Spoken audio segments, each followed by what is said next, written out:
empanada. Ayan yung filling natin, oh. At lagyan natin ng boiled eggs.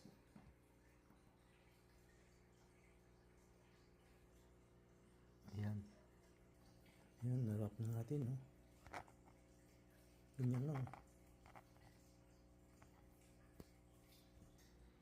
Ayan na. Ang empanada natin. Hindi naman siya masyadong kagandahan, pero ako lang naman kakain ito, eh.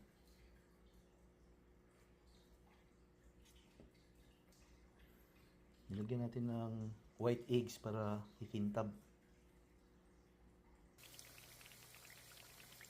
Yan, nag-fry na tayo. Golden brown na. Ito na ang special empanada natin.